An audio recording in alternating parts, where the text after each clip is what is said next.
What's going on, YouTube? Welcome back to another video of the Point After Podcast. We are 96 days away from the 2022 college football season. Figured we'd get it started off with some player previews.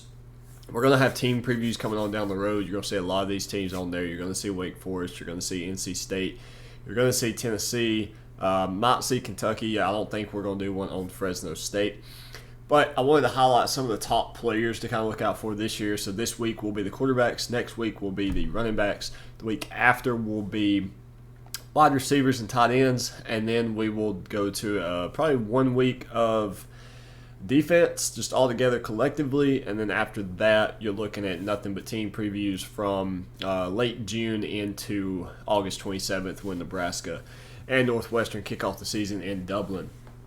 Now, like I said, we're going to talk about quarterbacks today, and this is, again, players to watch, quarterback edition. I'm trying to not highlight the guys like Bryce Young, C.J. Stroud, DJ Uiagalelei, guys like that have already made a big name for themselves. Now, yes, obviously these guys are big names in themselves, but I think there's sleeper quarterbacks to a degree. And there's a reason I want to highlight these guys and not go to the guys that are already the Heisman finalists or the preseason favorites, if you will. So, starting off, Devin Leary, the quarterback for NC State. He led NC State to a 9-3 season last year. Put up a 7-1 touchdown to interception ratio, throwing 35 touchdowns and 5 interceptions. Absolutely unreal performance. I'm expecting the same kind of statistics this year out of Devin. NC State's probably my sleeper pick to win the ACC outside of Pitt, which I'll touch on Keaton Slavis in a little bit, and then DJ and Clemson. You got to keep them in it for now. They had a terrible year last year, obviously, but I don't think we need to count them out just yet. I mean, you saw what happened with Alabama in 2010, I believe, when they go like 9-3, 10-3, win the bowl game against Michigan State. It's too early to count Clemson out. You know, Dabo's doing a really good job over there. But NC State is my sleeper pick to win the ACC. Now, like I said, Devin Leary was number 16 in completion percentage and in yards. He threw for 3,400 yards last year. 35 touchdowns, which is good enough for number 10 in the nation. Number 20 in pass efficiency and 65.7% completion percentage. The biggest thing to me, playing in the ACC, they're kind of getting to the point where you have to put up points, and that's what Devin Leary brings to the table. That's what NC State's going to be able to do. But he's also not turning the ball over. Only turned the ball over 5 times last year. I don't think I have where that ranks, but still, that's incredible. That's throwing a interception once every 2 games. That's absurd. You're going to win football games doing that. That's exactly why NC State went 9-3 last season. Next up, Jake Haener. Had a brief stint in the transfer portal back in, I believe it was December. Fresno State quarterback, number 11 in touchdown passes last year at 33, number 6 in completion percentage, number 9 in yards, threw for 4,096 yards.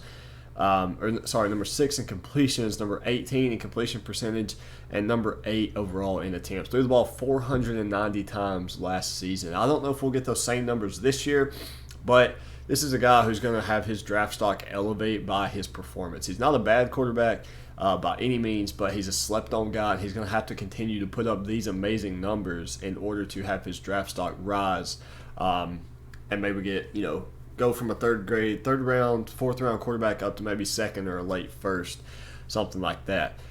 Now, Hendon Hooker, another guy who's going to want his draft stock to rise significantly. He spent 2 or 3 years at Vatech. Who we just interviewed, Dylan Whitkey. If you haven't checked that out, he's a Vatech commit. We interviewed him about 2 weeks ago. If you guys want to go check that out, it is up on the channel as well. Now, Hendon Hooker, number 3 in pass efficiency, number 12 in touchdowns with 31. He had a 31 to, I think he only threw 3 picks last season.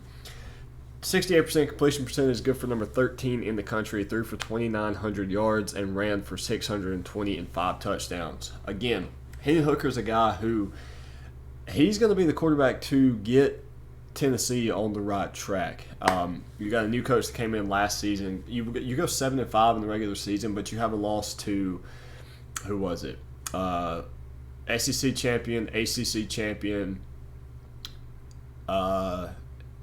national champion, Ole Miss, and Florida. So a really good year 1 for Tennessee. really good year one under Hooker as well. I'm expecting them to start really hot this year. They play Pittsburgh again. If they can get that game out of the way, win that one, you should be undefeated when Alabama comes to town the third Saturday in October. Game day atmosphere maybe. Neyland Stadium is absolutely electric. It's one of the best the biggest college football stadiums in the country. Tennessee's going to be another sleeper team, and I think as long as Hendon Hooker plays as well as he did last year, you're looking at a 9-3 season out of Tennessee, somewhere in there, 8-4, 10-2, not out of the realm of possibilities. You could be looking at them finishing second in the SEC East. I'm not convinced Florida's got that on wraps just yet. Billy Napier's going to do a great job there, but you still have Hendon Hooker, and you have Will Levis that you have to worry about too, the Penn State transfer. Who was at Kentucky last season. They went 5-6 in 2020, 10-3 in 2021 with Will Levis at the helm. Will Levis played absolutely great, 2,800 yards, 24 touchdowns, 66% completion percentage, and again, like I said, he is a Penn State transfer. He would have got to play a little bit last year when Sean Clifford got hurt. Probably could have won the game against Iowa, which ultimately turned their season. But you saw the impact he had year one in Kentucky, from 5-6 to 10-3. That's a huge turnaround. That's a 5-win difference in an SEC East program who, like I said, you still had to play Georgia. You still had to play Florida. You had to play Tennessee. Tennessee ended up winning that one, but again, Kentucky is not a team that's been relatively good the past couple of years by any means, especially in the last century. So having Will Levis at the helm, having a solid quarterback gives you stability, and the fact that he's coming back this year, even better for the Kentucky Wildcats. Now, finishing up, we have Sam Hartman, who played absolutely unreal last season. They went from 4-5, similar to the Kentucky situation. You go from 4-5 in 2020 to 11-3 in 2021. That's a 7-win difference. That's a huge turnaround. It's unreal. It's not a lot of quarterbacks can come in and have that type of impact that Levis and Hartman have had.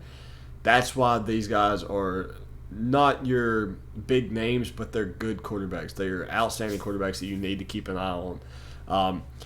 Number 5 in attempts last year, he threw the ball 508 times, and it's a key stat because Wake Forest was damn good at running the football. Damn good. Wake Forest is going to do that again this year. Maybe take some of the pressure off of Sam Hartman, but expect Hartman to still put up really good numbers. Number 12 in completions, number 7 in yards, 4,228 yards, number 5 in touchdowns with 39. And Wake Forest was on a 8-0 start. They started out really, really hot. I think they dropped the game to NC State maybe. Going back to NC State, they only had a 1-point loss to Miami, a 3-point loss to Wake Forest. Sorry, I had that backwards. Wake Forest beat NC State by 3. So expect Wake Forest to maybe end up, in the ACC championship caliber discussion again. I touched on Keaton Slavis a little bit earlier. If he can come in and plug and play as well as some of these other guys have, Pittsburgh could be right there with them. I got NC State, Wake Forest, Pitt, and Clemson as my top 4 in the ACC. That's why 2 of these guys are on the list. Keaton Slavis is, honorable mention. Quentin Ewers, honorable mention at Texas, and Jackson Dart at Ole Miss, another honorable mention. So those are 8 quarterbacks to keep an eye on this year, guys. Hope you guys enjoyed the video. If there's somebody you feel like I disrespected or left out, leave in the comment section below, and let me see what you guys think. FCS quarterbacks or anything like that we also need to keep an eye on. Put them in the comment section below. Hit that subscribe button so you don't miss the running backs that'll come out next Monday or next Tuesday. And then follow us on Twitter, social media, join our Discord to hang out with us, and I'll see you guys next week.